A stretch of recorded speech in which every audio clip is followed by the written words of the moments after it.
Namaste from Norway, guys. My name is Arvind and welcome back to YouTube channel. So guys, today's video is about a very sensitive topic and it is about the divorce.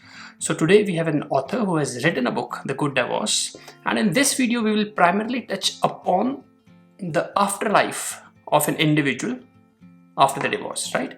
So we're not gonna focus too much on these questions which are like, okay, why can a divorce happen? But rather than how does it feel after a divorce, how is your relationship with your partner, with your in-laws, and how do you raise, most importantly, how do you raise a child and how do you co-parent him or her? So let's talk to Sarita Salwan, who has written this book, which will be launched on 12th of September in Norway. So we'll also show you the glimpse of this launch party that will happen here in Norway. Very good book that everyone should read, and we should do that. Thank you so much. Really, thank you so much.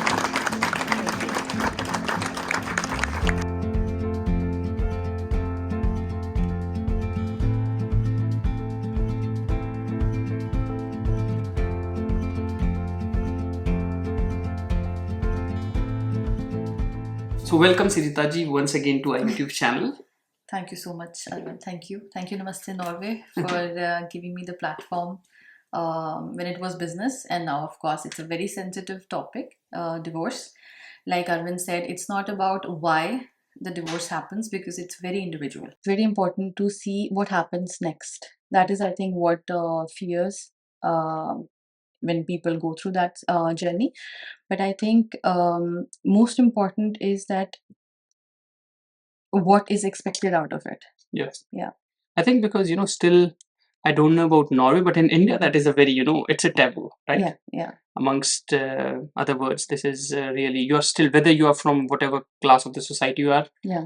either people will talk in front of you or they will talk behind you, right? Yes. So this is still a topic. But I think this book which you have written, I have not read it yet because you're waiting for the launch, right? Yes. But the point is, okay, what prompted you? Because, divorce is something, I would say, it shakes you from inside out, right? So it's kind of something, you can have mental problems. It's really because, two individuals are separating. Yes. And definitely once you get married, you love each other, right? Yes. Of course. And then that love definitely is not there. And then you decide that you are happy as an individual together. Yes. So out of all of this, in the moments of crisis, how do you, or what prompted you to make it into an opportunity and to write a book like this? See, the reason I wrote the book was, and I still believe that one thing that I believe in is that if I can change, I don't advocate divorce, but if I can change one life by my courage, then the job is done. Mm. Because divorce is not something that you celebrate. Even Yeah. I didn't, right? So it was a very tough decision. And I think as individuals, we went through what we had to. It was very painful. It was a very sad situation. But when I sit here today and talk about it as in a happy mental situation, I would say I'm very mentally happy. Yeah. And I'm sure my ex-partner would say the same. So I think it's again a growth. So I feel that anything that can help anybody out there in the world, that needs to be shared. It's like any other video that we see on YouTube, right? So it's important to share your success as well as the sensitivity, because we have to let people who are going through the same phase, it's not for those people who have a happy marriage. Of course they won't think about it, but for those who are going through this journey, they should know that eventually it will be fine. But you have to go through that roller coaster, because my book is like The Good Divorce. It's not what you think. So the title says it all, that it feels that because I'm sitting here and talking about it, that it's a good divorce, but it took its time to understand and to go through that pain and then, come out of it. Yeah. And I think there is a very important lesson about your courage, and that is about, because especially on social media, people will, they will show their success. Yes. A lot of them, and even I'm one of them, I would say. But to come out with this intention that, okay, you want to help others by sharing the failure, because it is a failed marriage. Yes, It it is. Yes. So a lot of people won't do that. So hats off to you once again. Thank you. So we will come back to the good life, the good life, but the good divorce afterwards. But first of all, let's take a few questions which we got from our YouTube subscribers. Great. So I think so. One of the very important question which was asked is that why people judge ones who are divorced, why they are looked down upon. So did you also face the same kind of pressure here in Norway? Because you are not in India. Yeah. In India, they are definitely. Yes. But in Norway, did you face the same thing? And what do you think is the reason behind? Of course, we assume that I Yeah. live in Norway, so the taboo is not there. Yeah. But again, I always mention my parents, so they have been that strength. Mm-hmm. So I was blessed to have a family who understood why I needed it. But of course, it is a taboo. I would say it's a taboo in Norway also because people don't talk about it openly. Mm-hmm. And I have felt indirectly, if not directly, situations or expressions that make you feel that you are something is wrong with your life. Mm-hmm. So I would say that yes, I have felt it, and it has been vulnerable situations, especially when it comes from the people you know, Mm-hmm. friends, And then family. the second question, I think, what he or she is asking is that why is that? Why do you think is it considered as a taboo? Yes, of course. I mean, I would say that it is. I mean, I would not say it is a taboo, but yes, I agree that people do look down upon it because maybe it's not something that they're used to. Yeah. Like any other thing. Like if my parents are not used to the excessive social media things that are happening now. So when you make them go through these videos and the languages that are used for them, that is also something that they won't be able to take. So divorce is also something like that, I would say. That I think my personal opinion about whether it is, because society is having a very, I would say, twisted kind of view. Because, right? So it's all the number of proportions, right? How many people consider this particular thing as fit, this as unfit. Yeah. So just like this social media thing, like the generation which is after us, they would consider that yes, social media is a cool thing, going on dates on Tinder is cool thing, right? Yeah. But generations before us, they would say no, this is not. Again, the same is for the marriage. Yes. When our parents got married, it was only arranged marriage. Then in our times, it was love marriage. And now it's like, okay, you can just live in together. So this view is changing. And I think so for the divorce also, it's the same thing. Yes. It's basically everyone is chasing happiness and then they think that I'm happy whether I'm individual or with someone, so why not to have it? But others who might not be having the same view think this as a taboo. But this is what I think. I don't know. Yes. No. I feel the same. I think I've seen it in friends, family that they do. I mean, see, the thing is that it all depends on what you believe in. Yeah. I believe that it's important to be happy. Yeah. And it doesn't mean that I was not divorced in a day. It took a few years. It was about 8 to 9 years. So I'm sure I would have done the things that I should have or he should have done. Yeah. What should have been done. But if it's not working out, then it's not working out because we had a daughter. She's a teenager now. She'll be 16 this year. And we got divorced when she was 8. Okay. So it's been, I wouldn't say, I mean, I think people might, misunderstand me when I say it's been a great journey, but it has. I mean, as co-parenting has been very well with us. It went very well with us as an ex, family. So I feel that she's doing absolutely fine. Yeah. So this is my second question, which I think you might have discussed in your book as well. Yeah. That is, first of all, how is your relationship with your ex-husband? Yes. And the second is about this concept of co-parenting. How easy or how difficult was it? See, today I would say we are very good friends, and I would say it on his behalf too, because I'm sure the relationship is it's mutual. That's the reason I can sit and talk about it very confidently. When it comes to at that time, like any normal person, like any normal human being, we had our hates, dislikes, discomfort in the early phase of divorce, after divorce, actually. So there was a lot of nagging, talking behind the scenes, and what we could do. So it took us a few, 1 or 2 years to literally understand that okay, we are done.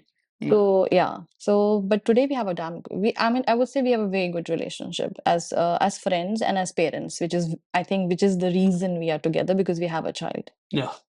And then how is this co-parenting thing working, especially from your daughter's point of view? Because I think she lives with you, so you might know her perspective much better, right? It's see, what is important is when we talk about children is their happiness. Again, the reason we are co-parenting is because of her child. Yeah. Had she not been in the picture, I think it should have been a different story. Yeah.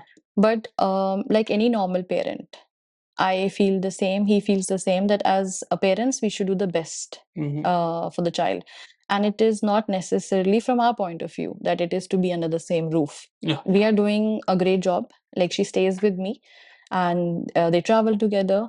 And I can't thank myself and my parents enough that they did give me a good lecture in the early phase of divorce. That your Bollywood drama should not be on a high level. You should remember that he is a damn good father. He's a good father. You should take that into consideration. So, as parents, I think we are doing a good job. If I look at my daughter, she's as normal as any other child. She's and I won't say I assume, I know that she's as happy as any normal child. She's getting whatever a normal child would get, if that is what, if normal is being under the same roof. Yeah. Exactly. And so in brief, can you just tell us more about your book? See, the book is actually, it's my point of view. It's my growth. And for that, I would not say a woman's growth, but I think as a single parent growth who have children, because my focus is mostly about that the people who are comes in a situation like this, or who are unable to take a decision going through this path because of their children. Because I read a few comments which was about children, that what do they do if they have children in picture. See, I feel that the book talks totally about all, again, the ups and downs. I won't say it's going to be easy. It's as difficult, but later on, a few years later on, when you actually start accepting the divorce, then you see the positivity. Then you see that your child is growing with it. So the book is about my growth. It's about anybody who's going through that phase where you feel that everything has collapsed. I became the first female Indian DJ because I started thinking about myself, because in the free time I used my time on work and business. Exactly. And then my goal started changing. I wanted to do something for myself and for my child. Interesting question which I found out here is that the comment says that in the Indian society, they feel that your divorces are happening because of the involvement of your in-laws and too much expectations. So, what are your thoughts about it? See, when it comes to the every divorce is very individual. I might cry for losing a pen. You might not cry for falling from the stairs also. So I couldn't go for a better example, but I think everybody takes the breakup in a very different way. When it comes to involvement, I feel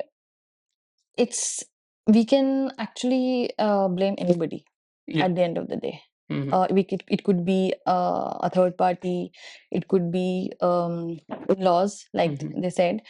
But what matters is that you really understand. It is the lack of that understanding between a couple. When you are newlywed or when you are in love, these things doesn't matter, because that time you're blind. Then it's like, you are into it.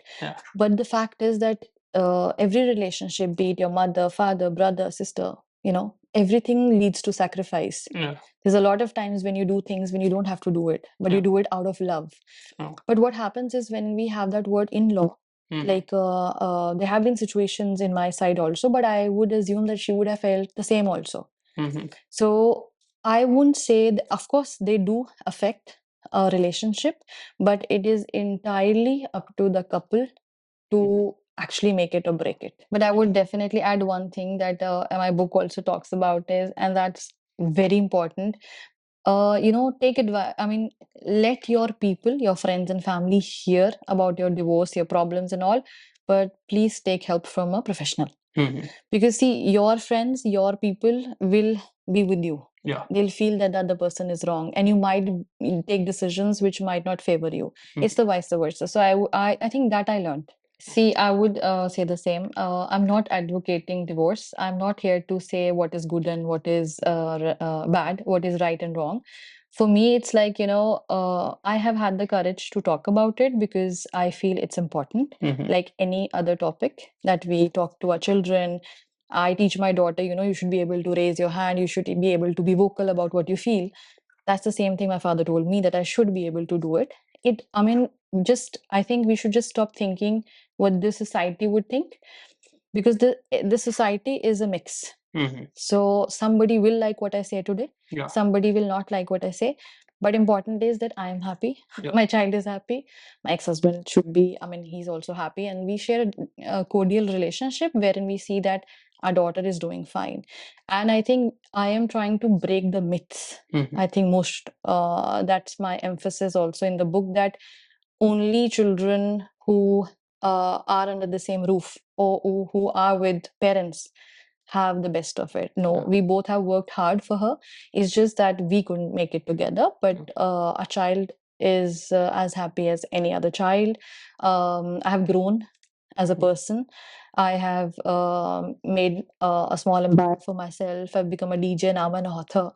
So I think if I would, in the country I sit in, I would have been supported, and I could have sit and enjoyed it. Not working and being at home. But I think I am as ambitious as I was. So hopefully you liked this video, and the most important thing is to stand for yourself, believe in yourself, right? That is the most important thing, and that is what I think Sarita is also doing here. Yes. So again, be happy wherever you are, whether in a marriage or not in a marriage. Ultimate goal is happiness. So that is all. So namaste from Norway. Yeah, namaste. Thank you.